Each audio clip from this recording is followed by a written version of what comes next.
라디오 방송 오늘이 보내드린 아주 특별한 방송 오다방입니다. 오다방. 저는 오다방을 진행하는 오창익입니다. 뭐 진행은 무슨 다방 마담이지. 네, 마담 아니고 무스유. 네. 그렇구나. 마담 분위기 나긴 나네. 몸무게 뭐 이런 걸로 봐서 체중을 봤을 때. 들으신 것 같은 삼류 방송은 아니고요. 네. 격조 있는 방송, 콘텐츠가 있는 방송, 또 시원한 방송. 격조보다도 무게 있는 방송은 될 것 같습니다. 다방 마담을 보나 오늘 온 손님을 보나. 라고 말씀하신 분은 가장 뜨거운 쟁점을 만드는 한국현대사 연구자 한홍구 교수십니다. 성공회대. 자칭 무게 있는 역사학자 한홍구입니다. 네. 그리고 말씀을 거들어 주신 분은 움직이는 백과사전, 여러 가지 문제 연구소장 등 다양한 닉네임을 갖고 계신 서혜성 작가십니다. 네, 안녕하십니까. 서혜성입니다. 네.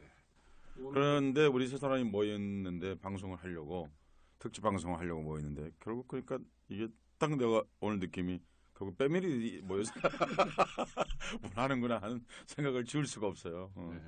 아니 패밀리가 중요하죠. 그런가요? 대통령도 패밀리로 하시는데요. 예. 근데 그분이 후손이 없는 걸만 다행이에요.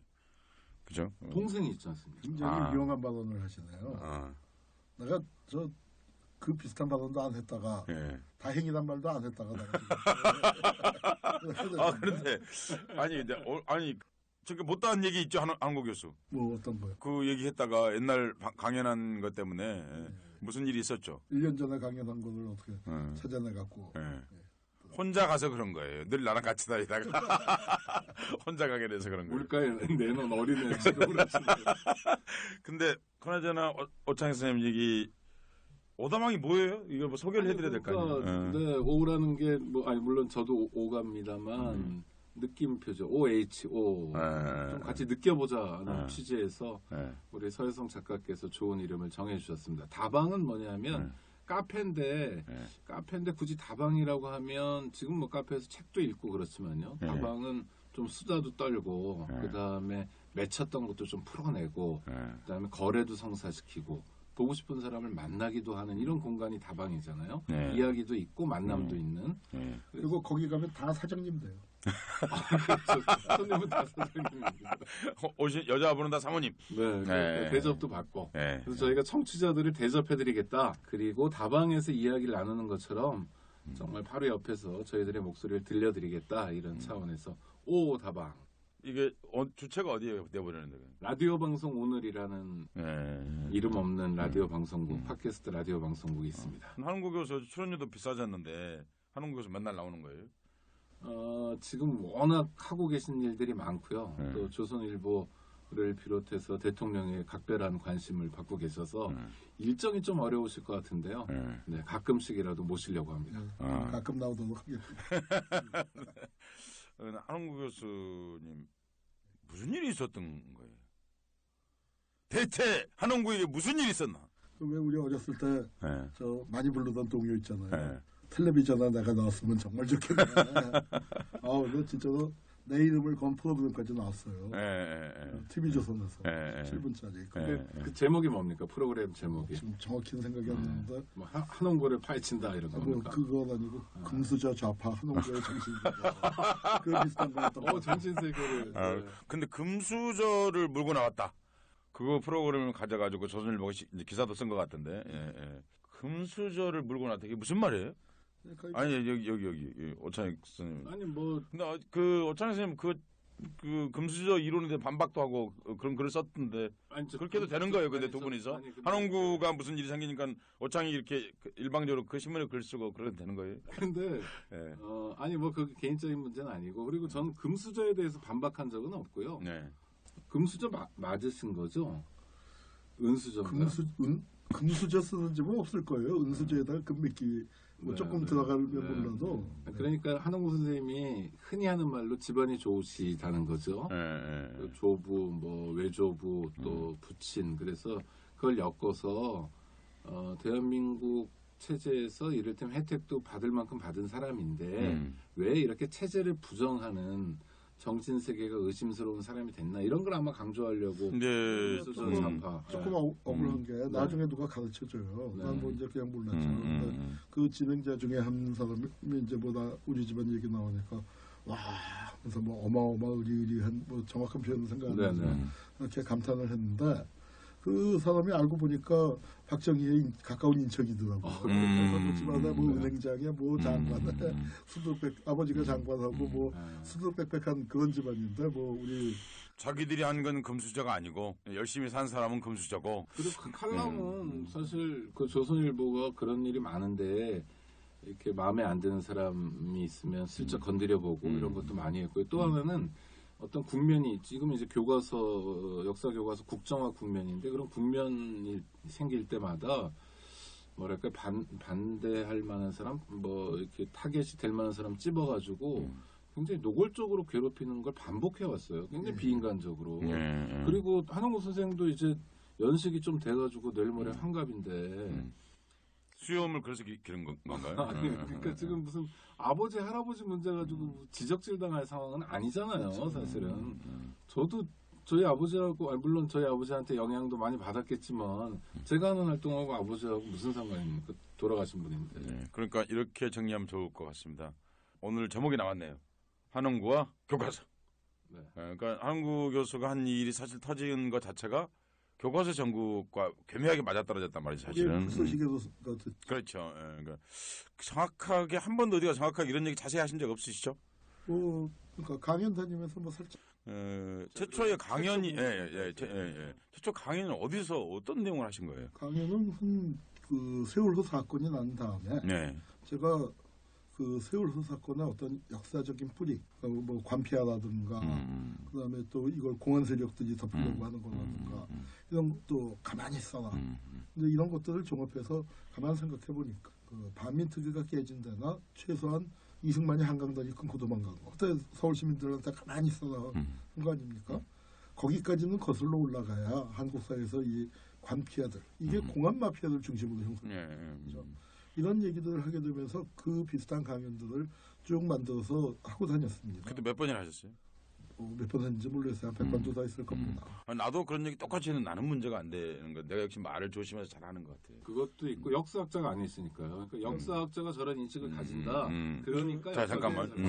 조선일보가 아무나 쓰진 않아요. 네, 하여튼 조선일보는 안목이 있다. 하여튼 그래가지고요. 그러니까 그때 그거를 어디가 중계 방송한 거예요? 어느 단체에서 하는 걸?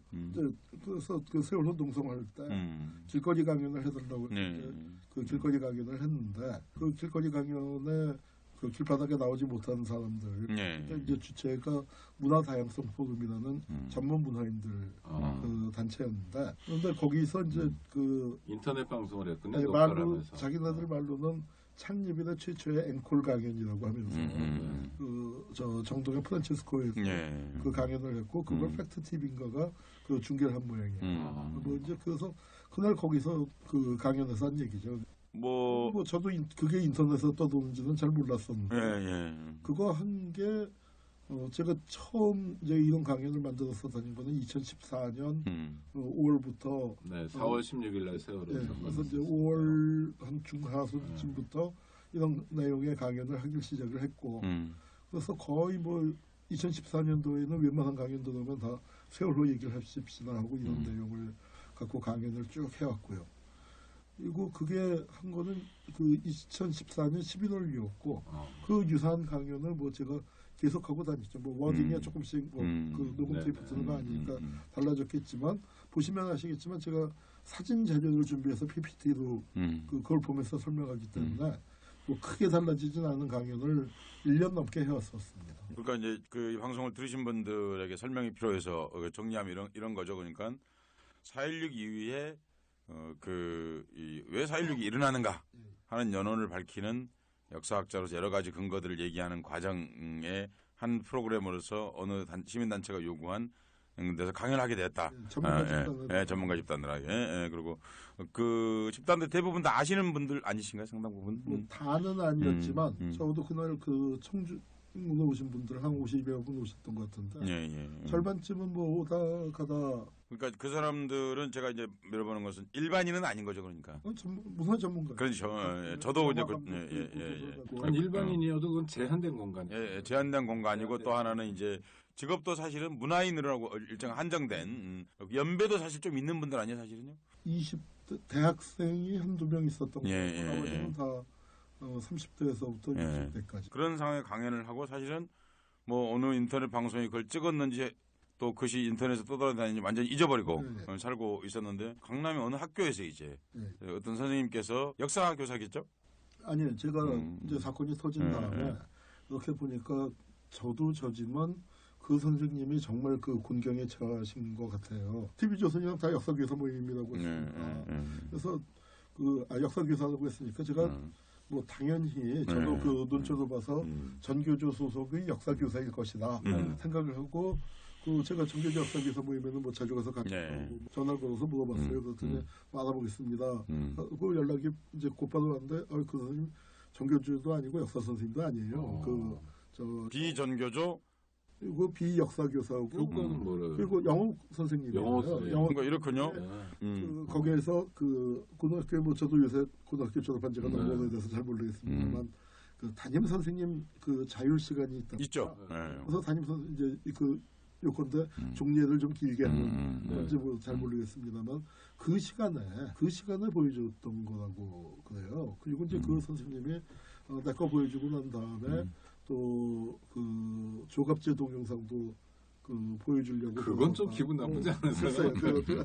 뭐 하여튼 뭐 그건 뭐 내가 담임 선생님이 담임 선생님 제장이니까 뭐 그리고 고등학생이면은 사실은 다 크지 않았습니다. 세상 뭐 이제 뭐 그런 선생님이 하실 이제 뭐 상관할 바 아닌데 그래서 이제 전화를 해봤더니 저 정교조도 아니고 영어 선생님, 역사 선생님도 아닙니다 했는데 마치 이게 그 고등학교 역사 교육이 이렇게 문제가 있다고 썼으니까 이거를 정말로 알고서 했으면은 이렇게 야비할 수가 없는 거고요. 모르고 이걸 역사 교육에다가 갖다 붙였으면은 그거 언론 아닌 거죠. 기본 사실 취재도 안 하고서. 다시 얘기를 정리하면 한홍근 선생님하고 평소 알던 사람 아는 분은 아니었던 거죠, 그러니까. 저도 뭐 전화도 처음 인사했고 보지 못했어요. 아직도 본 적도 없고. 그 선생님한테 그래서 나는 대학 교수고 또 그 선생님은 교사니까 아무래도 교수가 조금 뭐 방어력이랄까 그런 게 있으니까 뭐 어려운 일 생기면 필요한 일 그 제가 도울 일 있으면 돕겠습니다. 뭐 이제 그렇게만 얘기하고. 그 교사분이 한홍근 선생님 강의를 들은 적이 있나요? 그건 잘 모르겠어요. 뭐 그분도 이 동영상에서 보셨는데 저도 뭐 그건 잘 모르겠어요. 그러니까 이제 제가 자꾸 물어보는 것은 평소에 무슨 영향을 주거나 혹은 알거나 지내는 사람이 아니죠. 그리고 흔히 말하는 강남의 중심 비강북이죠.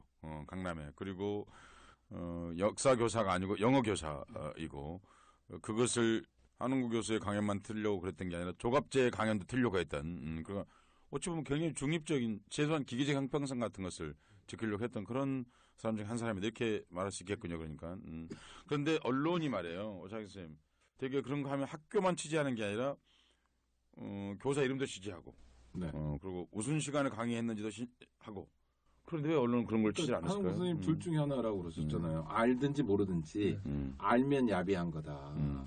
저는 당연히 안다고 생각합니다. 기자가 취재할 때 그게 ABCD 아닌가요?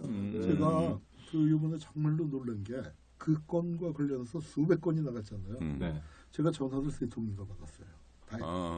다해서 3통인가 4통 받았는데 기사 나가고 난 다음에 TV조선인가 TV조선 한번 조선일보 한번 왔고 나 당신들하고 얘기합니다. 그건 끊었고 중앙일보에서 한번 왔고 그거는 그냥 평소에 이제 가끔씩 전화하던 그냥 아는 기자들 있죠. 그런 기자 2명 그 전화 오고 거의 그게 다예요. 그러니까 확인하기 위한 전화는 한 건도 없었다고 보시면 됩니다. 우리가 뭘 기사를 쓴다고 하는 것은 역사학자에게 답사가 있는 것처럼 혹은 문헌에 대해서 확인하는 일이 있는 것처럼 어떤 최소한의 취재 행위 같은 게 있어야 되는데 이 사건에 대해서는 아예 그런 과정 자체가 없었다. 아니, 없는 정도가 아니고 그 TV조선에서 이제 그 무슨 정신세계인가 그 동영상을 저도 나중에 누가 보여줘서 봤는데요. 그걸 보다 보니까 제가 깜짝 놀란 게 그 동영상 이제 2시간짜리 강의의 주된 내용이 김일성을 찬양하는 거였대요. 라고 방송에서 얘기했다는 거죠. 월간조선 기자예요. 그래서 제가 깜짝 놀란 게 그 강의를 제가 수백 번도 하고 다니고 지금 한국 사회가 어떤 과정을 겪어왔나 이기 때문에 분단 얘기도 사실은 많이 안 나오고 뭐 일제시대 때 한일 독립운동 얘기는 더더욱 안 나오고 한국 전쟁 시기에 부역제 처벌 얘기 뭐 그거에서부터 친일청산 좌절되는 이야기 그다음에 또 하나는 또 제가 대한민국 재헌헌법 얘기를 굉장히 길게 합니다. 그 테이프에서도 한 20여 분, 뭐 보통 제가 요새도 강연 다니면 한 20-30분 얘기를 하는데 제가 그 방송을 보고 두 가지 정말 깜짝 놀란 게 뭐냐면은 그 강연의 김일성 얘기는 아마 김일성 이름이 언급이나 됐는지 모르겠어요. 무슨 개는 얘기하다 김일성이 뭐 한국 전쟁 일으켰다 뭐 이런 식으로 지나가면서 언급하는 부분에서 나왔을지 모르지만 김일성 항일 무장 투쟁 얘기는 그 제 전공입니다. 한마디도 하지 않았었고 그다음에 이제 또 뭐가 나오냐면은 그러니까 한홍구가 그 대한민국 헌법을 부인했다는 거예요. 그러면서 그 대한민국 이제 저희 가계도까지 탈탈 털지 않았습니까? 저희 외할아버지를 재헌헌법의 아버지라고 TV조선에서 그렇게 얘기하면서 한홍구는 대한민국 재헌헌법을 부인하다가 자기 외할아버지까지 부인한 놈이다. 뭐 이제 이런 식으로 표현을 하는데 사실은 그 폐류나 개통을 만들어가려고 그런 거죠. 강의에서 그러니까 그 문제가 됐었던 그 발언 나오고 한 10분 정도, 뭐 10분, 15분 정도 지나면은 제가 재헌헌법 얘기를 시작을 해요. 그래서 재헌헌법 얘기를 한 20여 분 했을 겁니다. 보통 지금 제가 강의 가면은 짧아도 20분, 길면 한 30분. 부정하기는커녕 오히려 남들보다 우리 재헌헌법이 이렇게 거죠. 좋은 헌법이었는데 어떤 놈들이 이 재헌헌법을 말아먹었냐. 그리고 지금 재헌헌법의 얘기를 하면은 이거 내란 모죄니 뭐 종북 좌빨이니 이렇게 하는데 우리 재헌헌법의 내용이 원래 이런 거다. 재헌헌법이 제가 강조하는 내용이 이겁니다.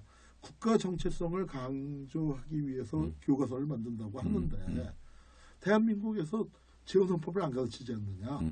이게 무슨 얘기냐. 그리고 재헌헌법 내용. 그러니까 한홍구 선생님 얘기하면 이겁니다. 그러니까 알조네요. 그러니까 사람들은 이제 한홍구 선생님이 강연한 동영상을 찾아보기보다는 주로 이제 종편에서 나오는 뭐 그런 것 재생산한 뉴스를 보고서 한홍구 교사 마치 그런 강연을 한 것처럼 그렇게 할 테인데 그 중에 핵심이 그날 했었던 강연 내용 중에 김일성은 사실상 언급한 적이 없다. 만약에라도 뭐 했으면 지나가다 한마디 했을 수는 있을 한 적이 없다. 얘기는 전혀 두 번째는 이제 외할아버지가 이제 우리가 다 알고 있는 유진호 선생님이신데 사실 뭐 외할아버지기 때문에 얘기하시는 건 아니잖아요. 뭐 재헌헌법 내용이 워낙 중요하기 때문에. 그렇죠. 그러니까 가족사 때문에 얘기하시는 건 아니죠. 유진호 선생님께서 기초하신 우리 대한민국 재헌헌법에 관한 얘기를 사실 제가 옆에서 들은 것만 해도 100번 이상 들었거든요, 사실은요. 그러니까 또 그러고 어찌 보면 나한테 무지 재미없는 내용이에요. 왜냐하면 똑같은 얘기 하거든요. 그러니까 그 말은 한홍구 교사 틀릴 가능성이 없다는 얘기예요. 정말 동영상이 있으니까 그걸 보면. 아무튼 그렇고 그런 내용을 얘기하셨다. 그런데 방송은 전혀 그렇게 나가지 않았다. 근데 청취자들이 또 궁금해하는 게 사실 있습니다. 한홍구 교수가 김일성은 민족의 영웅이다. 이렇게 말했던 썰이 있습니다. 제가 기사를 쓴 게 2004년이에요. 11년 전. 네, 그러니까 김일성의 10주기에 제가 그래도 명색이 김일성 연구가. 그걸 잠깐만요. 그 대목도 정확하게 여쭤보려고 그랬는데요. 박사학위 논문 제목이 뭡니까? 상처받은 민족주의예요. 상처받은 민족주의고 김일성과 항일부장투쟁과 민생단 사건. 그렇죠. 저도 읽어봤는데 이제 아는 분은 아실 텐데 잘 모르는 사람들이 있을 수 있거든요. 민생단 사건에 대해서 설명할 수 있는 시간을 드리겠습니다. 민생단 사건 간단하게. 그러니까. 그래도 얘기하지 않으면은 또 이렇게 돼요. 그러면 그러니까 김일성이 썼다는 거 아니야? 이렇게 되는 거예요. 그러니까 뭐 쉽게 얘기하면 학원 우리 80년대 학생운동 때도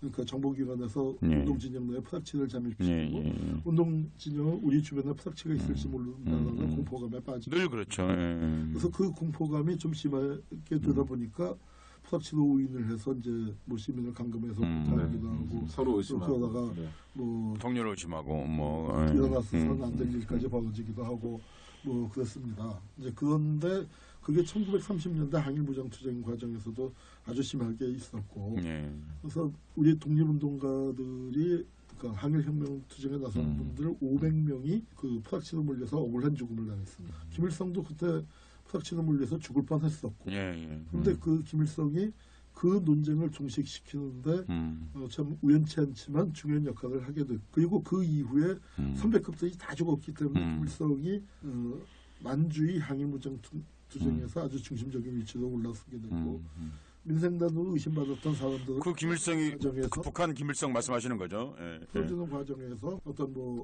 이 어버이 수령님과 같은 그런 특수한 인간관계가 이제 형성되게 되는 것을 실증적으로 밝힌 논문이죠. 상처받은 민족주의라는 말을 쓰신 것은 김일성을 저는 그 당시에 어떤 그거 공산주의자이기도 하지만 김일성의 공산주의가 특별한 점이 나중에 김일성이 자기 말로 그랬어요. 1930년대 그때는 안 그랬지만 저희가 이제 권위가 생기고 뭐 도전받지 않는 위치가 되니까 우리는 공산주의자인 동시에 민족주의자다. 그런 얘기를 아예 이제 그 대놓고 1980년쯤에 오면은 하게 됐는데. 하는 거 선생님이니까 그 논문을 서울대학에 제출한 게 아니라 미국에서 워싱턴 대학에서 워싱턴 대학이 우리가 알고 있기로는 한국학 내지는 한국 가장 중심적인 자료가 많이 있고 그래서 이제 그쪽에서 가장 많은 그 한국학 연구자를 배출한 곳이죠. 그러니까 거기서 논문을 제출하셨고 논문 제출할 때 뭐 이 논문이 잘못됐다 혹시 뭐 이런 지적을 받은 적 혹시 있으십니까? 우리 지금 돌아가셨지만 지금께서 너무너무 좋아하시고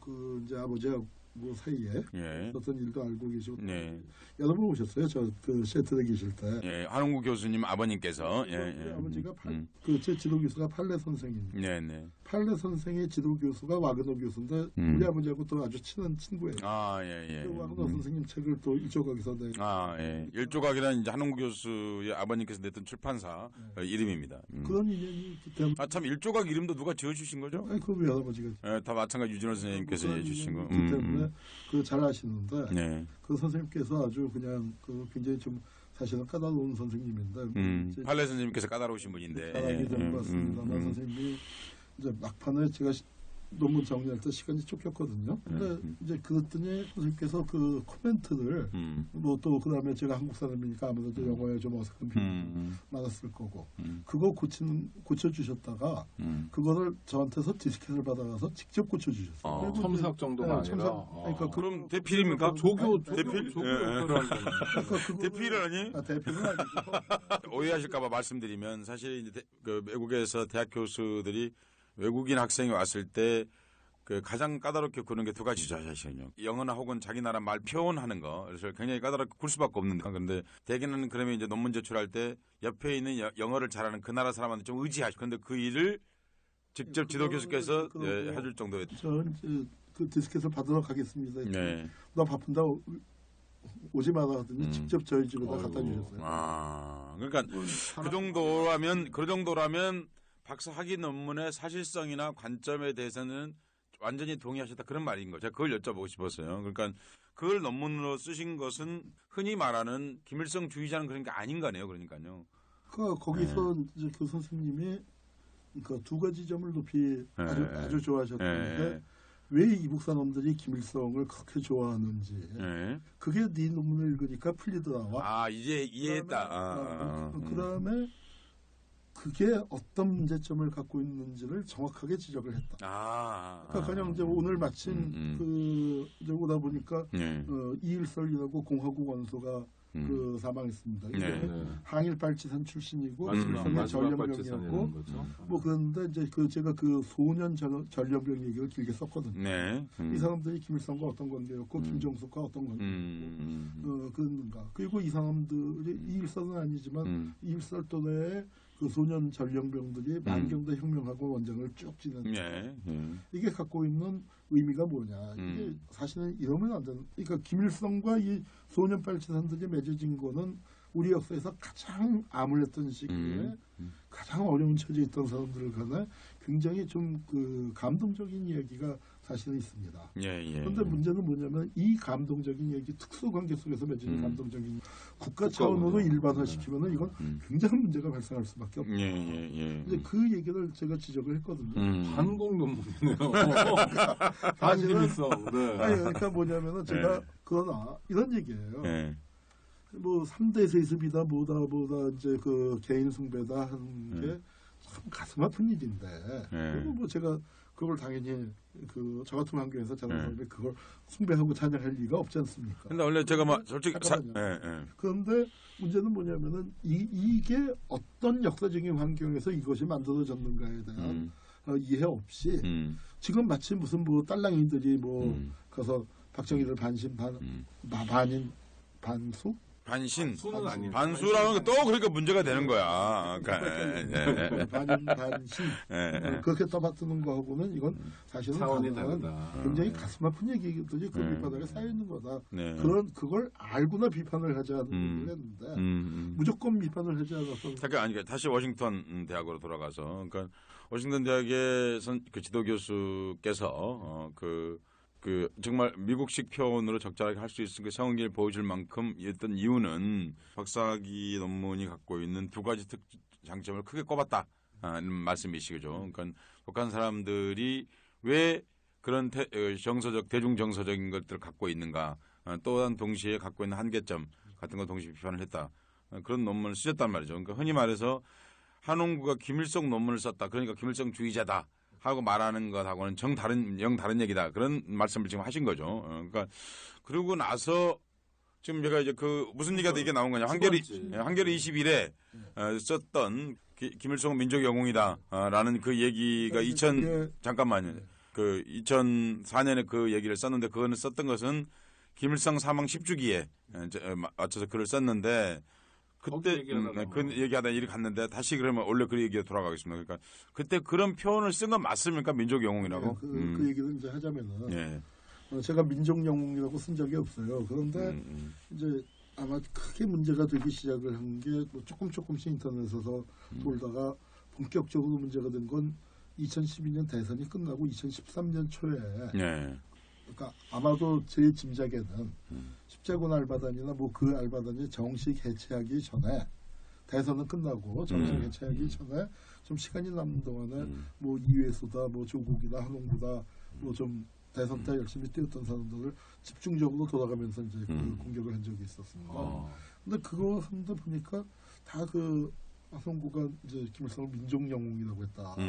그래서 야 이거 봐라 이제 이거는 내가 소송을 받아야겠다 하고 자료를 열심히 모으다가 좀 이상해졌어요.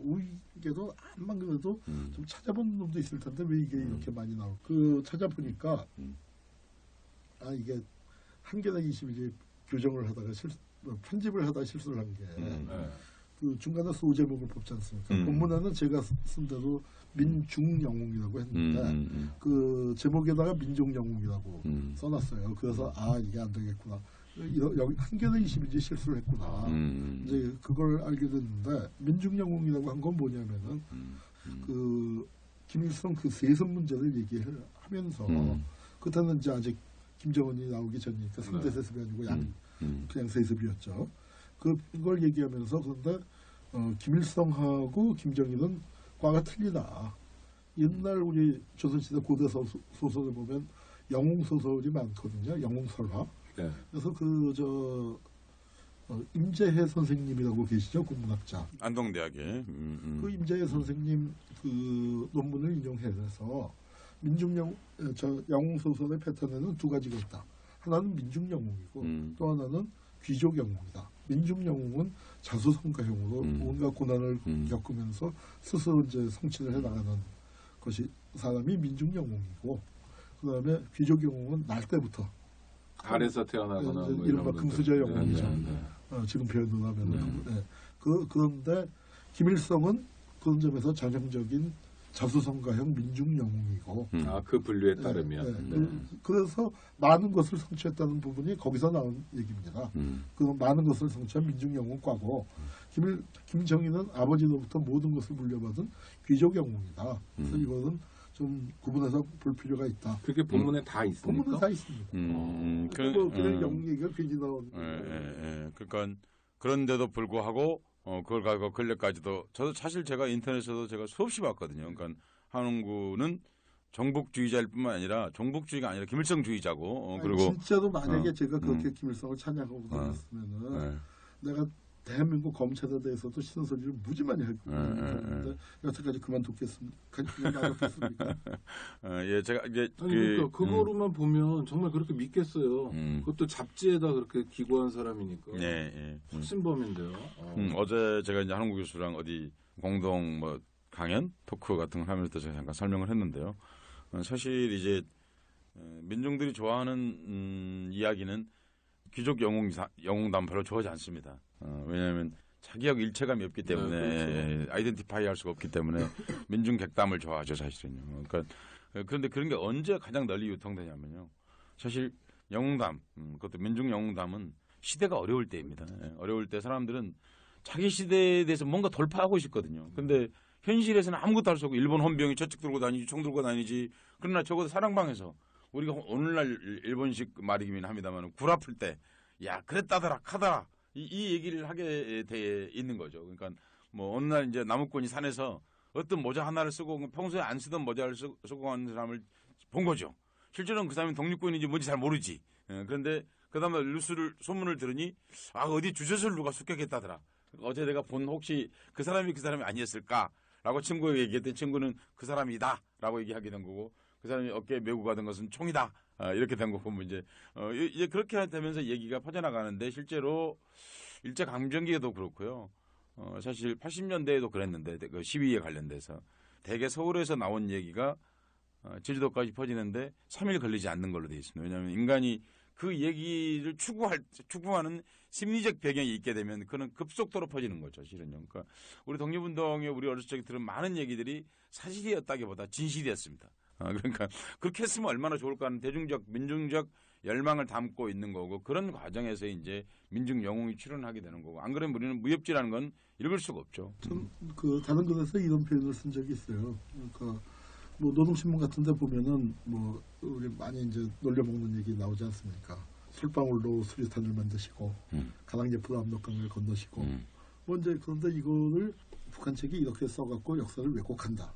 솔방울로 수류탄 만들 리가 있습니까? 가랑제프로 압록강을 어떻게 건너요? 그걸 누가 믿겠어요? 그런데 문제는 뭐냐면은 이제 이북이 이렇게 허황된 얘기가 역사책에 가득 차 있다. 이렇게 비판을 하고 끝나는데 이거 너무나 멍청한 짓이란 말이죠. 왜 솔방울로 가랑잎을 만든 거는 사실이 아니죠. 네. 그건 역사적 팩트가 아닙니다. 그런데 우리가 여기서 무시해서는 안 될 역사적 팩트가 당시 대중들 사이에 이런 설화가 돌아다니고 있었다는 역사적 팩트예요. 이게 왜 이런 얘기가 나왔냐? 바로 가장 암울한 시기였기 때문에 이런 얘기가 나오는 거거든요. 그러니까 뭔가 능력자를 구하는 거죠. 메시아 같은 존재. 그러니까 이 서해안에 많은 여러 사람들이에요. 홍경래가 지금도 살아 있습니다. 그럼요. 그러니까 홍경래 죽었거든요. 명백하게 죽었거든요. 중국으로 갔는데. 그러니까 제가 어렸을 때도 어느 섬에 갔더니 프랑스 나폴레옹도 살아 있어요. 그러니까 어디 갔더니 뭐 이상한 터가 있어. 그 할아버지들이 뭐라고 그러냐면 여기가 홍경래가 쇠를 다스리던 자리다. 아 홍경래 지금으로 치면 어디 좀 신우주 사람인데 정주 사람이니까. 근데 그 밑에 남도까지 거기서 이제 홍경래가 여기서 쇠를 다스리던 자리다.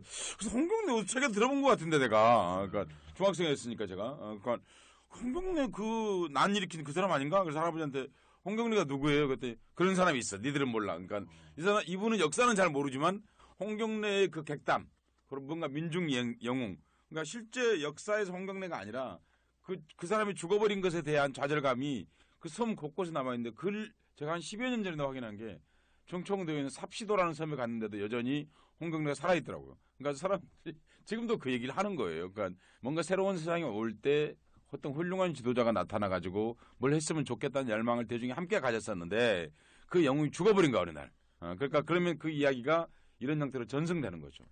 그러니까 이게 북한의 체제를 변호해주자는 게 아니라 비판을 하든 대결을 하든 제대로 알고 하자. 그들의 배경이다 이런 거죠. 일제 강점기 얘기는 북한하고 무관한 거 아니에요? 네. 북한 체제 아직도 누가 알았겠어요? 3.8선이 갈라질지. 그러면서 이제 한 얘기가 그 김일성 뭐 신화라는 게 엄청나게 부풀려진 거죠. 그런 거야 뭐 또 다 이제 사실은 이렇다는 얘기를 뭐 쓰기도 했지만 그리고 그 김일성 뭐 이제 부대가 뭐 우리가 생각하는 것보다 소규모였고 뭐 그런데 뭐 그런 얘기들을 갖다가 친일파들이 하는 건 안 맞지 않느냐. 적어도. 그런데 백범 선생이나 다른 독립운동 했던 분들이 그 김일성만 싸운 게 아니고 우리도 싸웠다. 뭐 이렇게 얘기하는 거. 방법이 다르거나 노선이 다르거나. 그리고 김일성만 너무 부풀리지 마라. 그렇게 얘기하는 거 얼마든지요. 그런데 친일파들 더군다나 김일성 토벌 때 하던 사람들 김일성 토벌 때 윤봉길이 죽인 알겠습니다. 그 시라카와 유신옥이라는 그런 창시명을 써가면서 토벌 때 하던 그런 패거리들이 뭐 김일성 별거 아니었다 또는 가짜다. 요새 김일성 가짜설이 인터넷에 너무너무 많아요. 그게 우리 박정희 때 맨날 듣던 얘기인데. 예, 그러니까 오늘 안홍구 교수님 마음 좀 많이 풀리고 있으시죠? 근데 이 방송이 어차피 이 방송을 중간에 우리 가끔 소개하고 그래야 되는 거 아니에요? 방송이면요?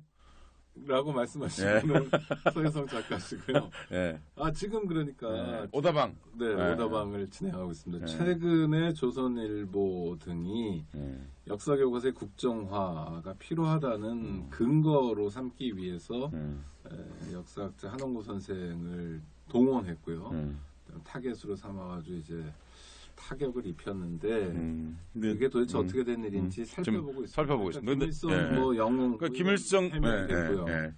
한홍구 선생님 집안이 헌법 3대 세습은 맞죠? 예? 헌법 3대 세습. 그러니까 윤호 선생님께서 헌법에 대해서 초안을 만드셨고 또 그 헌법에 대한 해의를 쓰셨잖아요, 사실은요. 그러니까 헌법 해의라는 책을 썼는데 아버님께서 그 일조각 하셨던 그 한만년 선생님께서 첫 번째 내신 책이 일조각이 첫 책이 헌법회의 맞죠? 그걸 첫 번째라고 해야 하나? 하여튼요. 제가 찾아본 걸로는 그랬어요. 그리고 한홍구 교수가 그 재헌헌법을 옹호하는 수많은 얘기를 하고 어디서가 아니 한 몇 년 됐죠. 그러니까 헌법에 대한 그 3대 세습적인 좋은 거예요. 이건 진짜 좋은 거야. 재헌헌법을 3대에 걸쳐 얘기하는 건 좋은 거야. 지금 이제 이 얘기는 무슨 얘기냐면 우리말에 이건 좋은 거야 하는 거. 좋은 거였는데 이런 얘기가 있죠. 좋은 사람이라고 얘기할 때 법 없이도 살 사람인데 우리는 법 울고 먹으면서 산다 그 얘기를 하고 있는 거예요. 그 한홍구 교수가 왜 이렇게 재헌헌법을 얘기하는지를 잠깐 얘기하는 게 좋겠어요. 왜냐하면 사람들이 헌법을 마치 위반한 것처럼 얘기하니까요. 그러니까 왜 그토록 재헌헌법에 대해서 자꾸 얘기하시는지. 사실 임시정부의 헌법에 비하면은 우경화되어 있습니다. 임시정부는 좌우합작이었고 였는데 그 대한민국 재헌헌법을 만들 때는 우파들만 모여서 만들었다. 그러니까 임시정부 헌법에 비해서는 한 두어 발짝 어느 쪽으로 가 있는 건 맞아요. 그래도 그게 우리 독립운동에서부터의 큰 흐름이 있었던 그 강문을 벗어난 건 아니란 말이에요. 그 강문의 오른쪽 기술기죠. 그런데 북한의 헌법은 인민민주주의 헌법이라고 하는 거. 그거는 그 강에서 이건 이제 소련 군정 밑에서 좌파들이 중심이 돼서 만들었으니까 임시정부 거를 기준으로 보면 훨씬 좌경화되어 있죠. 그러나 큰 강의 왼쪽 기슭이에요. 사실은. 그래서 그 강의 그 흐름에서 벗어나 있다고 생각하지 않습니다. 그런데 우리 지금 이제 그 헌법 많은 사람들이 얘기할 때 대한민국의 헌법적 가치를 부정한다라고 얘기하면서 대한민국은 자유민주주의, 자유민주적 기본 자유시장 경제, 자유시장 경제로 출발을 했다. 그리고 대한민국은 자유시장 경제로 출발했다. 그걸 이승만의 공적으로 제일 꼽잖아요. 근데 그게 정말 얼마나 역사적으로 말도 안 되는 거짓말입니까? 제가 요새 이렇게 얘기해요. 지금 이제 젊은이들이 대한민국을 막장으로 생각하잖아요. 불지옥반도. 그렇게 하는데 왜 막장 드라마를 쓰게 됐는가? 우리 전 국민이 사실은 욕하면서 뒤로는 다 보는 그 막장 드라마. 그 필수 요소가 뭡니까? 출생의 비밀. 대한민국의 출생의 비밀이 있는 거예요. 제가 재헌헌법을 강조하는 이유도 재헌헌법 내용을 자세히 소개한 다음에 결론을 뭐라고 하면은 자 봐라 대한민국의 이런 나라를 만들려고 했었다. 그런데 지금 현재 이루어지고 있는 건 너무나 다르지 않느냐. 이건 무슨 얘기냐면 대한민국이 이 자본주의 시장경제로 출발한 게 아니고 자본주의 시장경제를 폐기했다는 표현이 분명히 나옵니다. 그 헌법회의라는 책에 자본주의 시장경제 체제를 폐기하고 그다음에 사회주의적 균등의 원리를 채택했다.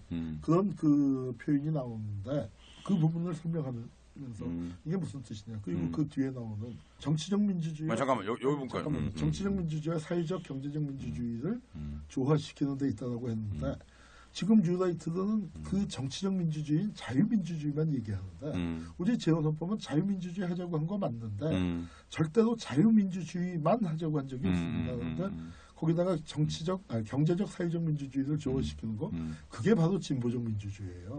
우리 재헌헌법의 DNA가 진보적 민주주의입니다. 그리고 임시정부에 보면 진보적 민주주의 표현이 엄청나게 많이 나와요. 임시정부가 개헌을 하면서도 진보적 민주주의를 더 잘하기 위해서 했다.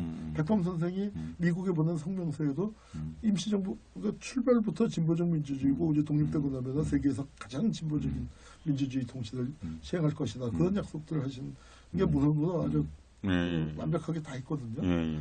그러면은 우리 지금 현행 헌법에서 우리가 임시정부의 법통을 개성했던 얘기는 거죠. 재헌헌법이 당연히 지금 헌법의 아버지죠. 그런데 작년에 통합진보당을 해산시키고 난 다음에 말이죠. 조선일보에서 제목을 뭐라고 뽑았냐면 헌법이 대한민국을 지켰다라고 했는데 그래서 제가 물어봅니다. 우리 헌법의 아버지가 재헌헌법이 진보적 민주주의가 할아버지가 진보적 민주주의인데 진보적 민주주의를 주장하는 표방하는 통합진보당을 해산시키고 헌법이 대한민국을 지켰더니 지금 이 헌법은 애미애비도 몰라보는 헌법이냐. 아니 저는 좀 반론도 하고 싶은데 재헌헌법이 진보적 민주주의 맞는데 지금 헌법도요. 지금 헌법도 사실은 그냥 저 사람들이 생각하는 그런 거 아니죠. 아니거든요. 전혀 뭐 경제민주화 조항만 얘기하는데 126조 같은 경우에는 국유화 조항도 있어요. 국민경제상 긴박한 사유가 있으면 사형기업도 언제든지 국유화할 수 있는 조항도 우리 헌법에 가지고 있거든요. 그게 재헌헌법에 나와 있습니다. 그렇죠. 재헌헌법부터 여태까지 어떻게든 안 빠지고 들어와 있는 건데 물론 이제 쓰임은 없을지 모르지만 정신 지향은 국민경제 지향하는 거잖아요. 재벌 대기업 경제가 아니라 애비애비만 몰라보는 게 지금도 몰라보는 거죠. 지금 헌법도 몰라보는. 저보다 훨씬 더 세게. 사실 이제 그 얘기하니까 뭐 한 가지만 덧붙여 말씀을 드리면 오늘 제가 뭐 태어나서 가장 말을 조금 하고 있는 날입니다. 그렇죠. 그런데 하자면 누가 이제 헌법재판소에 그 우리 한국 헌법의 성격이 어떤 것이냐 하고 이제 헌법 소원을 낸 적이 있어요. 그래서 정확한 연도는 기억나지 않는데 헌법재판소에서 이런 판결을 내린 적이 있습니다. 한국의 대한민국 헌법은 사회민주적인 경제 문제에서 사회민주적인 요소를 갖고 있는 헌법이다. 이렇게 유권 해석을 내렸어요. 현재 헌법재판소가요. 그러니까 조문에 그렇게 써 있어요. 써 있다는 거하고 헌법에 대한 유권 해석을 또 하는 문제 또 다른 문제니까. 예. 그래서 아마 지금 박근혜 정권에서 개헌을 꿈꾸고 있는 것 같아요. 그렇죠. 그러니까 한 교수에게 몇 가지 얘기를 해봤습니다. 하나는 제일 먼저 왜 이런 문제가 촉발되었나 하는 문제였고, 그리고 과연 한원구 교수는 김일성 뭐 주의자인가, 혹은 내지는 뭐 김일성을 민족의 영웅이라고 했나 하는 그런 얘기. 그런데 기본적으로 그건 임재희 교수의 이론을 따라서 얘기했다 그런 말씀하신 거고, 그리고 세 번째 헌법 그토록 왜 3대에 걸쳐서 헌법에 대해서 계속 얘기하고 있나 하는 그런 여기까지 얘기를 해봤는데, 이 방송이 무슨 방송이죠? 다방입니다. 네, 오창익 선생님께서 진행하고 있는 방송 회사 이름도 소개하셔야죠. 라디오 방송 오늘입니다. 네, 라디오 방송 오늘. 제가 어째 갑자기 진행자가 된 것 같이. 우리 다 같이 진행합니다. 근데 오다방이 왔는데 커피가 떨어져도 커피를 안 주나요? 커피 드리겠습니다. 그럼 커피 한 잔 드실까요? 안녕하세요. 장발장은행의 대표를 맡고 있는 홍세화입니다. 200만 원, 300만 원 벌금을 내지 못해 감옥에 갇히는 분이 매년 4만 명이 넘습니다. 장발장은행은 이분들에게 무이자 무담보로 대출을 해주고 있습니다. 장발장은행을 후원해 주시기 바랍니다. 실로 모든 게 엉망으로 치닫는 듯한 세상입니다마는 스스로 아름다워지는 데에 겸연쩍어하지 않기를 바랍니다. 고맙습니다. 저는 금수저 얘기 좀 한번 하고 갔으면 좋겠어요. 저는 거기 이의 있습니다. 왜요? 아니 뭐 그걸 오창익 선생님이 글 썼더구만 그걸 다시 뭐 자기가 금수 얘기를 하겠다고 그렇게 하면 어떡합니까? 이거 뭐 왜 이래요? 그러니까요. 아니 그건 뭐 다른 문제가 아니라 조선일보가 너무 야비해요. 그리고 정말 뭐죠? 목적을 위해서는 수단 방법 가리지 않는 그런 야비함 있잖아요. 이게 그러니까 우파든 좌파든 저는 어느 쪽도 마찬가지인데 그래도 우리가 지켜야 될 기본적인 도리들은 있는 것 같아요. 네. 그러니까 왜 쓰셨어요, 경희신문? 아니 그러니까 저 조선일보 보도를 보면서 화나고 그리고 그 전 애들 보면 조선일보가 그렇게 공격할 때 많은 분들이 어떤 분들 특히 공직에 있는 분들이 더 그러셨는데 참으시더라고요. 그리고 뭐 당신만의 문제가 아니라 또 미치는 영향도 있기 때문에 또 참기도 하고 또 김대중 노무현 정부 때도 그런 일들 많이 있었고요. 또 어떤 분은 참지 않고 조선일보랑 싸우고 싶은데 너무 또 개인의 역량이랄까 뭐 그냥 평범한 제가 그 칼럼에도 썼습니다. 김영근 선생님 같은 교사 이런 분들은 이제 자기 방어력이 좀 떨어지고 하여튼 뭐 그런 상황인데 한홍구 선생님이 이제 입장문도 내시고 그래서 아 이분은 조선일보랑 싸우시려나 보다. 그러면 한번 어떤 일이 있었는지 점검해보자라는 차원에서 했고 특히 화났던 건 이거예요.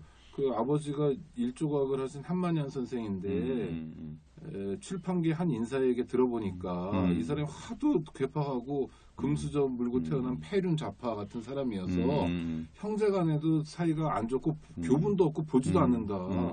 그래서 저 나름대로 이렇게 조사를 해봤어요. 그랬더니 서혜성 선생님도 관계 있는 얘기인데 한만현 선생 10주기죠. 10주기를 기념해서 한만현 선생의 자제분들 5분이던데 한홍구 선생님 포함해서 이분들이 한홍구 선생이 재직하는 대학에 기부를 하고 한만현 선생을 기억하는 책에 대한 강좌를 만들어달라. 그날이요. 제가 이제 그 강사를 처음 열은 사람인데 그렇죠. 그날 그 형제분이 다 오셨어요. 사이가 안 좋은 형제들이 다 모여가지고 그러니까 그분도 없으면서 그 가장 저 상정하기 어려운 한홍구 교수가 근무하는 성공회대에 기부한 것만 봐도 그날 다 오셔가지고 한 말씀도 다 하시고 저희 아버지께서 제가 속을 많이 썩여드렸잖아요. 잠깐만 여기 속썩이는 거죠. 맞아 얘기하시죠. 그래서 진짜 야비하잖아요. 출판사 한 관계자는 아마 존재하지도 않는 사람일 텐데 그래서 이런 식으로 기본적인 그래도 도리랄까 뭔가 상도의 금도 이런 게 있어야 되는데 이런 것도 지키지 않는 것에 대해서 진짜 그냥 시민의 한 사람으로서 분노했어요. 네, 그래서 이제 글을 쓰셨다는 거군요. 그런데 거기에 글 쓰는데 내용을 보니까 어려울 때 왕십리의 인정사 근처에 와서 안정사에 이제 근처에 사셨다 그런 대목이 있잖아요. 제가요? 네. 저 그런 누가 썼어. 썼는데 그 안정사라는 절이 참 우리에게 유서 깊은 절이라는 생각을 많이 했어요. 왜냐하면 이제 그렇게 어렵게 살 때도 그랬지만 사실은 그게 잘 모르는 청취자분들을 위해서도 그렇고 저를 위해서도 그런데 안정사하고 한홍구 선생하고 무슨 관계가 있습니까? 저희 사실 그 표현도 조금 썼지만 저희 할아버지의 주된 경력이 조선일보 최장수 편집국장이에요. 최장수는 아니었다. 일제시대 때는 최장수. 아마 두 번째일 거야. 그래서 뭐 기록적으로 오래 하셨는데 조선일보가 저를 폐면서 보니까 조선일보 할아버지도 이제 금수저 좌파라고 해서 친할아버지 외할아버지를 다 동원을 했는데 친할아버지가 조선일보 편집국장이니까 참 야비한 게 그러니까 그 조선일보 사회는 우리 할아버지 얘기가 아주 크게 나와요. 그 박춘금이라는 친일파가 권총포 들고 와서 기사 취소에 압력했는데 그 까딱 않고 버텼다는 얘기를 자랑스럽게 써놓고서 조선일보 편집국장이었다는 얘기를 쏙 빼놓고 동아일보 관련 그래서 참 이 사람들 참 해도 잔머리 한홍구 선생님 할아버님 성함이 어떻게 되시죠? 기자학자 한기학 선생 호가 월봉이시고 그런데 그분이 이렇게 뭐 자료를 찾아보면 베이징이나 상하이에서 독립운동을 초기 하셨고 그리고 나서 이제 여차하여튼 뜻이 있어서 국내로 이제 복귀하셔가지고 그 신문사 언론계 주로 활동을 하셨고 그러셨던 분이신 거죠. 그러니까 그리고 우리가 흔히 알고 있는 이제 동아일보 그리고 조선일보 정책을 맡아서 일을 했는데 이번에 조선일보 공격에는 조선일보에서 조선일보 사에서 저도 읽은 적이 있었거든요. 그런데 거기에서 이번 얘기에서는 딱 조선일보 근무했다는 얘기는 딱 뺀. 그리고 할아버지께서 언제 돌아가셨죠? 돌아가신 거는 41년에. 41년에. 그러니까 돌아가실 때 집안의 재산을 많이 남겨놓고 돌아가셨나요? 아니 뭐 조선 시대에는 저희가 그래도 조금은 살았던 것 같은데. 그러니까 저희 오대조가 지금 중국 대사관 자리가 저희 집이었다고 하죠. 이제 할아버지 대에 망했어요. 할아버지 대에 망해서 아버지는 아주 어렵게 지내셨는데 그 망한 이유가 뭐 저희 할아버지가 술하거나 뭐 도박을 하거나 해서 망한 건 아니고 그때 조선일보가 굉장히 어려웠습니다. 그렇게 되니까 이제 뭐 어느 지경이었냐 하면은 그 경영이 어려워져서 직원들 월급도 못 주니까 그 집에 이제 할아버지 이름으로 그 직원들이 설렁탕 시켜 먹고 어떤 지금도 사실 그 이름이 있는데 저희 사무실 건너편에 있는 설렁탕 그러니까 제가 가끔 갑니다. 예. 그래서 집에 저는 한홍 교수가 사실 밥 먹자고 그러면 지금도 이문설렁탕을 꼭 가자고 그래요. 왜냐하면 그때 있던 집입니다. 예, 근데 목가품에서 뭐 그때 이제 할아버지께서 혼자 외상을 하신 게 아니고 월급은 못 줘도 밥은 먹여야 된다. 그래서 조선일보 기자들이 이제 밥을 먹게 해준 거죠. 네. 그런데 이제 그것도 이제 한두 끼죠. 수백 끼를 먹게 되면 이제 비직에서 쌓이는 거잖아요. 그래서 그 이문설렁탕 이제 안주인께서 한기학 선생님 집에 와서 벼락 누우신 거예요. 밥값 내놔라. 아무리 니네 좋은 일 한다고 하지만 우리도 먹고 살아야 되지 않냐. 이럴 정도까지 쓰셨고 그러다 보니까 나중에 밥을 이문설렁탕 더 이상 못 드셨다면서요.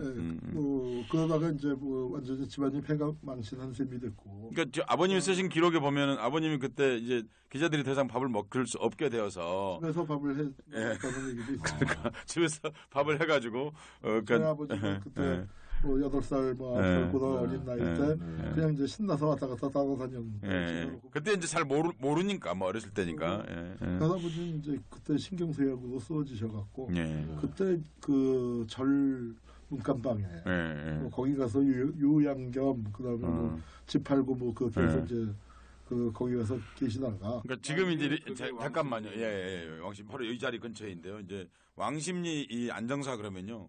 사실 그 당시에는 굉장히 먼 곳이었습니다. 지금 우리가 왕십리가 너무 가까워서 그렇지. 그러니까 그 당시 오리나 떨어진 데. 예, 그 뭐 상당히 떨어진 곳이었고, 그래서 그런 곳에 문간방에 와서 살 만큼 가난하게. 그러니까 적어도 금수저를 물고 태어난 건 아니네요.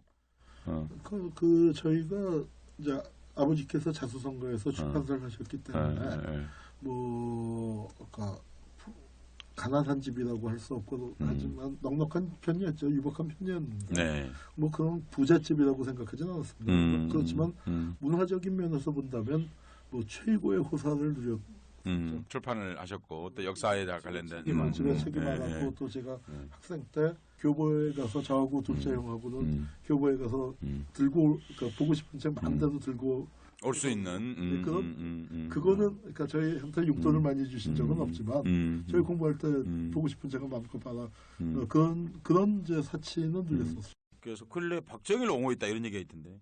아 예, 그거는 이제 그 빨갱이도 몰려보니까 제가 빨갱이도 몰려보니까 그 박정희의 심경을 알겠습니다. 대한민국에서 한겨레 토요일에서 박정희 비판을 제일 많이 했던 사람이지만 그 이제 그 발단이 된 게 참 이제 이 조선일보 사태의 부작용으로 이게 뭐야 하고 찾아본 사람들은 아 박정희가 남자는 프락치였구나. 그거는 이제 확실하게 아니에요. 근데 그쪽에 대해서는 사실 좋은 글이 많이 있어요. 제가 꼭 안 써도 제가 더 살로 보탤 얘기가 없어서 그 얘기는 안 썼고 대신 그게 나중에 이제 그때 박정희가 죽을 뻔하다 살아난 다음에 63년 대통령 선거에 그게 다시 불거져 나왔지 않습니까? 윤보사. 네, 한 축은 그 황태성 사건이고 또 다른 한 축은 그 남동 프락치 자신의 그 경력과 관련 문제였는데 그래서 그걸로 제가 이번에 우연히 그쪽 글을 좀 연구를 자료를 많이 보게 됐어요. 황태성 관련 그 전기가 새로 나왔지 않습니까?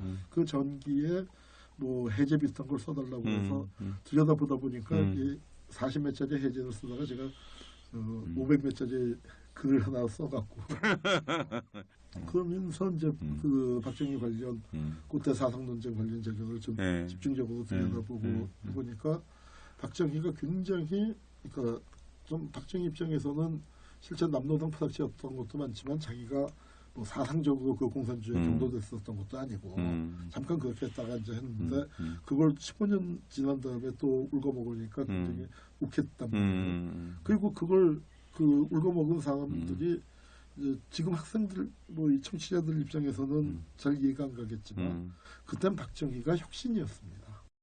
그리고 윤보선이가 수구보수였고 야당이 수구보수고 여당인 박정희가 혁신이었어요. 그래서 저게 혹시 공산주의자 아니냐 하는 의심을 사실 많이 받았어요. 원조보수 김종필에 대해서는 뭐 미국에서 훨씬 더 세게 의심을.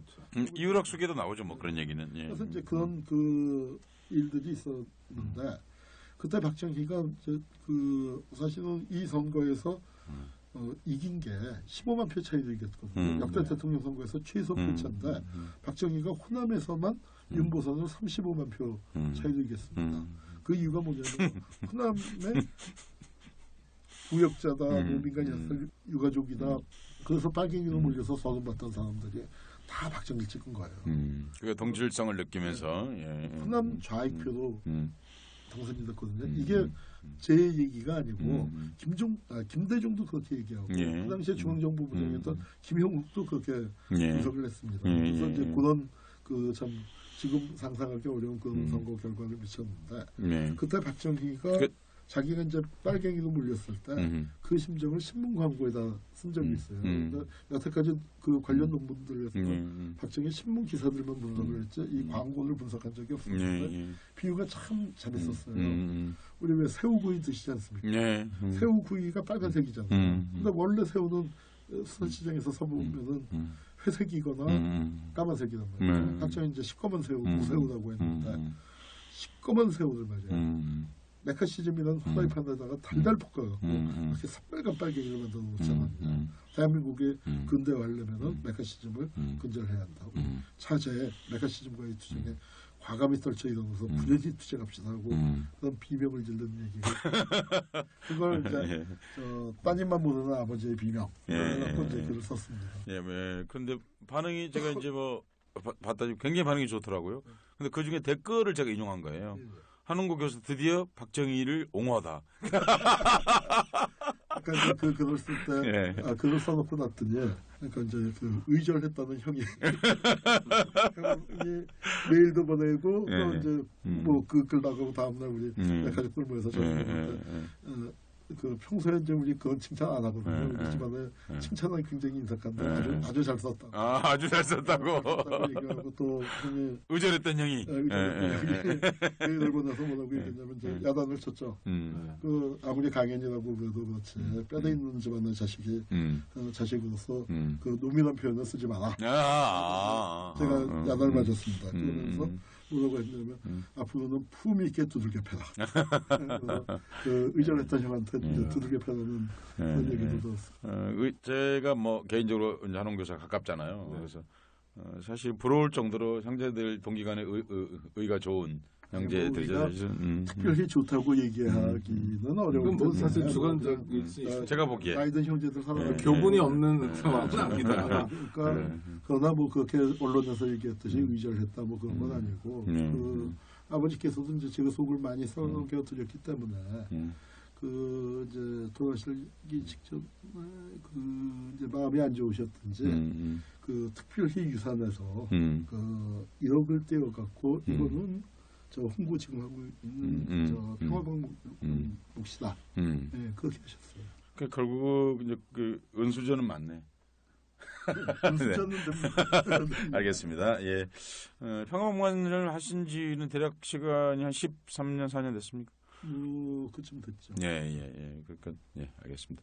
그런데 근래에 사단이 일어난 거. 이 사단이 일어나게 된 배경이 교과서 얘기도 하고. 교과서 얘기도 있지만 사실 이제 이런 과정이 우연이라고 저는 생각하지 않거든요. 뭐 한웅구 교수하고 오창익 선생, 등 다 같이 하고 있긴 합니다만은 몇 가지 일들을 사실은 이명박 정부 이후 그 전부터 됐습니다만은 이명박 정부 이후에 좀 두드러진 활동들을 쭉 벌려온 사람들 3명이 사실 여기 모여 있는 건데 근래에 저는 이 타격 지점이 사실은 교과서보다는 다른 데 있다 하는 생각이 좀 들거든요.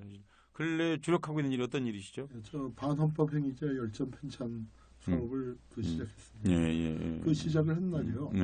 뭐 저희는 오래전에 날짜를 잡아서 이제 준비를 해왔습니다만 10월 12일이었는데 그날이 하필이면은 교과서 고시를 한 날이었고 그 TV조선에서 보도를 한 게 10월 13일 그 다음 날부터 했습니다. 그러니까 그날 우리가 이제 사실 토크하면서도 얘기했지 않습니까? 마치 반헌법 행위자 사전을 만드는 그것을 마치 아는 듯이 아니면 그 빨리 만들으라고 하는 것처럼 교과서 고시가 나가지 않습니까? 반환법 행위자 생일 좀 소개해 주시죠. 그러니까 그게 결국은 교과서 얘기하는 거나 마찬가지라 생각이 드는 게 사실 이제 그 저쪽에서 이른바 외국 교과서 내지는 국정 교과서를 낸다고 했을 때 이쪽에서 진짜 교과서를 내는 거나 마찬가지. 좀 더 여러 권이어서 그렇지. 예.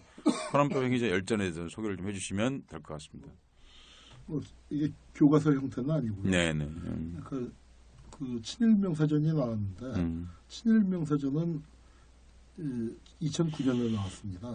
해방되고 64년 지난 다음에 나오다 보니까 뭐 친일파들 다 죽은 다음에 나왔죠. 다 죽은 다음에 수복 대상자가 뭐 다 죽은 사람들이었는데 지금은 이게 현재 진행형 아닙니까? 대한민국 헌법이 지금도 질식돼 있죠. 그러니까 힐조선 그 얘기가 나오는 건데 저는 젊은이들에게 이 헌법을 돌려줘야 한다. 그런 생각을 오랫동안 해왔습니다. 지금 헌법의 문제가 좀 보수적이다 하더라도 그래도 헌법에 있는 거 최소한도의 헌법적 가치가 살아 숨쉬게 되면은 적어도 젊은이들이 힐조선이라는 말은 안 할 것이다. 그리고 역사를 공부하는 사람으로서 우리 그 선배들이 목숨 걸고 그 찾으려고 했었던 나라가 젊은이들에 의해서 힐조선이라고 불리는 건 전 그거는 참 젊은이들한테만 탓할 수 없어서 그렇지 이 독립운동했던 분들께 뭐 이런 말 수 없이 죄송스러운 일이고요. 그래서 헌법을 돌려줘야겠는데 왜 헌법이 이렇게 됐느냐? 그거는 헌법에 타고 앉아 있는 반헌법 세력이 있는데 그자들이 지금 뭘 하냐면 법을 지키라고 그래요. 그리고 우리한테 헌법적 가치를 파괴했다라고 하고 법치를 운운합니다. 근데 원래 법치라는 게 국민이 권력을 가진 사람들에게 법대로 하라고 하는 거지. 어떻게 그 권력을 가진 자들이 국민들에게 그러니까 그게 가장 거꾸로 뒤집혀져 있는 게 법의 지배가 지배할 게 대통령이 제일 먼저인데 그 국민들이 지배받는 것처럼 그래서 이게 구태타죠 사실은. 그래서 그 부분을 명확히 하기 위해서 대한민국 헌법을 누가 어떻게 파괴해 왔는가에 계보도를 그리는 작업입니다.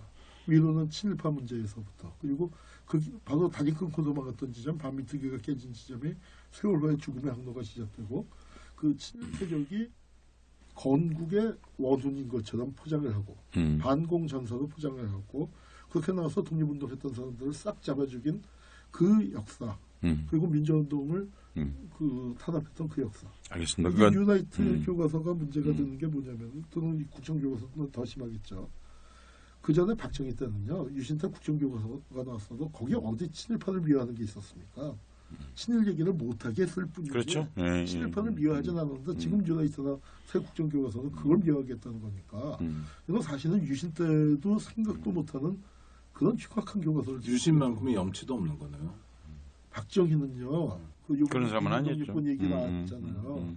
그걸 누가 책을 써갔더니 나를 아예 망신을 줘라 하고 그 책 쓴 사람을 호통을 쳐서 쫓아보냈었죠. 그러니까 최소한도 그거 비록 친일을 했을지언정 그게 부끄러운 건지는 알고 있었다. 그 정도의 양심은 있었던 사람입니다.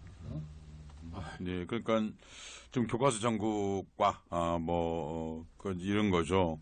교과서 전국과 반헌법 행위자 열전이 의도하지는 않았으나 적절하게 어느 지점에서 기란 관계에 있다 이렇게 말할 수 있는 어느 지점에서 만났습니다. 그날이 10월 10일이었다는 거죠. 그리고 그 이번에 한웅구 교수의 작년 강연 얘기가 1년도 반 전쯤 되겠죠, 대략. 1년쯤 됐나요? 예.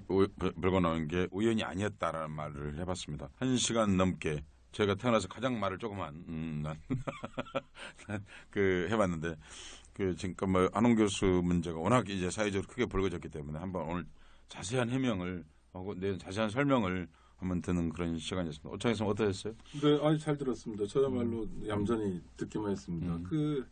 그런데 오늘 방송을 저희가 이제 보내드릴 텐데요. 이 방송을 들으시고 이런 방송이 계속 됐으면 좋겠다 하면 주변에 많이 권해주시면 저희가 2탄, 3탄, 4탄 계속 가겠습니다. 이게 다운로드 됩니까? 그럼요. 다운로드 되고요. 어디서 됩니까? 팟빵에서 들으실 수 있고요. 라디오 오늘 홈페이지에서 들으실 수 있고요. 곳곳에서 들으실 수 있습니다. 주변에 좀 권해주시고. 라디오 오늘은 어떻게 찾을 수 있어요? 라디오 방송 오늘이랑 검색어 치시면 홈페이지가 나오고요. 네. 보통 팟캐스트는 팟빵에서 많이 들으시니까요. 네. 팟빵을 통해서 들으시면 됩니다. 그리고 주변에 많이 권해주시고 그래야 저희가 또 일주일 후에 새로운 방송으로 찾아뵐 수 있습니다. 그리고 제가 꼭 드리고 싶은 말씀이 하나 있는데요. 방금 서혜성 스님도 확인해 주셨듯이 한홍구라는 역사학자를 타겟으로 해서 조선일보가 도발한 건 우연한 일이 아니었고 최근에 일련의 움직임인데 두 가지죠. 하나는 반헌법 열전 편찬 작업을 주도하고 있다는 점, 그리고 하필이면 역사학자였다는 점, 그동안의 실천 뭐 이런 것들이 이제 타겟이 되도록 했는데, 그렇다면 시민들에게는 이런 숙제가 있는 것 같아요.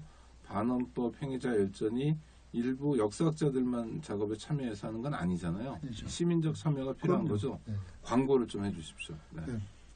왜 사전이 아니고 열전이냐, 이제 그런 말씀 하시는 분들이 많은데, 지금 김기춘, 황교안, 고영주 같은 세력이 현재 살아서 움직이고 있는데, 그 몇천 명 또는 만 명이 넘는 인원을 다뤄야 하는 사전을 만들 시간적인 여유가 없습니다. 그래서 그 중에서 대표 선수 300명을 골라서 하려고 하고요. 시간은 그래도 많이 어느 정도는 걸릴 거라고 생각합니다. 한 4, 5년 그 정도는 잡고 시작을 하는데, 기본 개념은 그렇습니다. 여기 오늘 오다방 오마담께서도 그러시고 서혜성 작가도 발기인으로 같이 동참을 해주셨습니다만, 대한민국의 대표 지식인 300명을 지금 모으고 있습니다. 그래서 헌법을 파괴한 대표 악당 300명의 이름과 그들의 행적을 기록을 하려고 합니다. 그리고 그 과정에서 저희가 자료를 광범위하게 모아서 그 모은 자료는 아카이브로 남기려고 그럽니다. 이게 시민 여러분들께서는, 근데 이 작업이 벌써 시작만 해도 제가 저를 이렇게 표적으로 적용을 하고 있는데, 그래서 저는 책임감을 느끼는 게, 일단 제가 좀 맷집을 키워야겠다.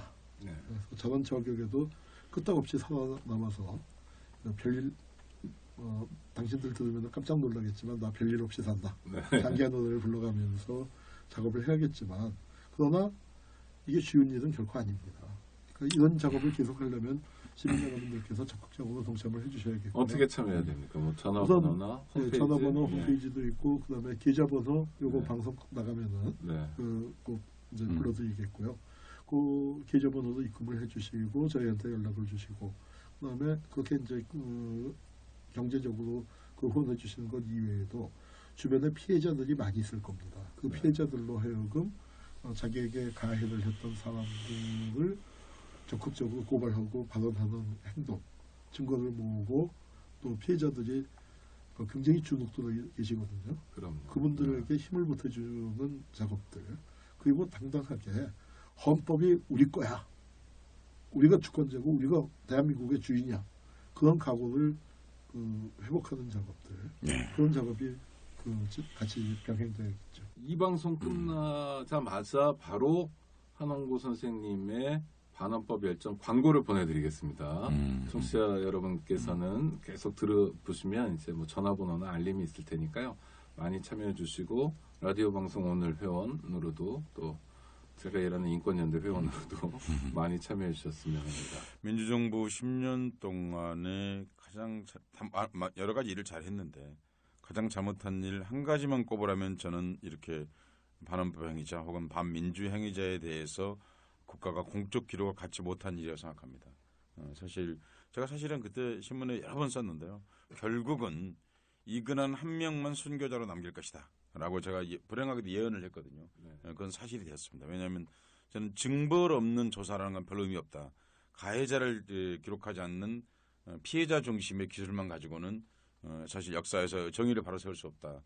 왜냐하면 결국 가해자들은 그럼 다 쏙 빠져나가기 때문이죠. 마치 어떤 그물에서 어떤 물고기는 다 빠져나가는 그런 그물과 같은 것이다라고 얘기를 했는데요. 사실 김대중 정부가 출범했을 때 제가 기억하기로는 98년 3월이었다고 생각하는데, 그때 제가 국회에서 어떤 토론을 했을 때 이것이 가장 필요한 일이다. 민주정부 출범했다는 가장 뚜렷한 증거는 독재 행위자들을 징벌하는 일이다. 그리고 그들에게 낙인을 찍고 아직 왜냐하면 그들이 현실 권력에 지금도 그렇지만 그때는 더욱 그랬지 않습니까? 사실은 그 일을 못한 채로 흘러왔죠. 사실은. 그러다가 이제 한홍구 교수랑 이 문제를 여러 번 논의를 했어요. 그러니까 한홍구 교수에게 마지막으로 물어보는 것인데요. 왜 그때 얘기할 때 이제 우리가 반민주행위자냐, 반인륜행위자냐, 반헌법행위자냐 이런 논의를 했지 않습니까? 그런데 최종적으로 반헌법행위자로 정한 까닭을 시민들에게 조금만 더 설명해 주시면. 뭐 여러 가지 논의가 있었습니다만 민주 반민주 구도라는 게 너무 좀 자의적일 수도 있어요. 또 구리구리해질 수도 있고요. 그리고 지금 21세기가 되고 난 다음에는 모든 것이 헌법적 가치를 들이대게 됐습니다. 심지어는 헌법을 가장 많이 파괴한 놈들도 지금은 자기들의 정당성을 헌법을 갖다가 인정하는 세상이 됐는데 제가 주변에서 이렇게 보니까 진보 진영에서 헌법 얘기를 하는 사람이 없어요. 특히 대중적인 공간에 가서. 그리고 헌법 얘기가 나온다 하더라도 권력구조 얘기로만 자꾸 나와서 우리 역사를 헌법적 기준을 갖고 정리해보자. 그러면은 지금 대한민국 헌법을 이걸 그대로 방치해놨다가는 헌법이 저들의 손아귀에 넘어가게 될 것 같다는 것이고요. 그래서 그들의 지나온 역사, 자기들이 자랑스럽다고 하는 그 역사가 대한민국 헌정사의 기준에서 비춰볼 때 어떤 것이었는지를 명확하게 밝히는 작업. 그걸 주장을 했습니다. 그래서 그렇게 하는 과정에서 민주화운동 했었던 선후배 동료들 중에서는 반헌법이 좀 생소하다. 그 우려를 하시는 분들이 많았는데 막상 그 공개되고 나니까 그거 이름 잘 지었다. 네, 그런 얘기 많이 듣고. 네, 생소하다면 생소할수록 더 해야 되는 측면도 있는 것 같고요. 질문 하나만요. 그럼 지금 제6공화국 헌법 아닙니까? 예. 지금 헌법의 잣대로 유신 때나 3공화국 때를 단죄하는 겁니까? 아닙니다. 저희가 이런 표현을 집어넣었어요.